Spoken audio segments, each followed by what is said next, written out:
കുരുമുളകിനും ഏലയ്ക്കായ്ക്കും മികച്ച വില ലഭിച്ചെങ്കിലും മുളകും ജീരകവും ഉൾപ്പെടെയുള്ള പ്രധാന സുഗന്ധവ്യഞ്ജനങ്ങളുടെ കയറ്റുമതിയിൽ ഇടിവ്.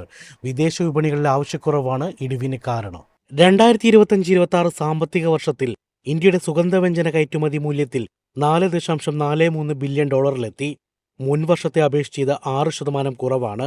കയറ്റുമതി അളവിലും 4% ഇടിവ് രേഖപ്പെടുത്തി. കയറ്റുമതിയിലെ ഏറ്റവും വലിയ ഉൽപ്പന്നമായ മുളകിന്റെ കയറ്റുമതി മൂല്യത്തിൽ 12% കുറവ് രേഖപ്പെടുത്തി. ചൈനയും ബംഗ്ലാദേശും ഉൾപ്പെടെയുള്ള പ്രധാന വിപണികളിലെ ആവശ്യക്കുറവാണ് തിരിച്ചടിയായത്. ജീരക കയറ്റുമതി മൂല്യത്തിൽ 28% ഇടിഞ്ഞു. അതേസമയം കുരുമുളക് കയറ്റുമതിയിൽ അളവ് കുറഞ്ഞെങ്കിലും മികച്ച വില ലഭിച്ചതോടെ വരുമാനം 11% ഉയർന്നു. ചെറിയ ഏലക്കായുടെ കയറ്റുമതി മൂല്യവും അളവും 124% വീതം വർദ്ധിച്ചു. ഇഞ്ചി, പുളി, മല്ലി, കറിപ്പൊടിയും പേസ്റ്റും ഉൾപ്പെടെയുള്ള ഉൽപ്പന്നങ്ങളുടെ കയറ്റുമതിയിലും വളർച്ച രേഖപ്പെടുത്തി. എളുപ്പത്തിൽ സമ്പാദ്യം വളർത്താം. ഇന്ന് തന്നെ മൈഫിൻ TV ആപ്പ് ഡൗൺലോഡ് ചെയ്യൂ.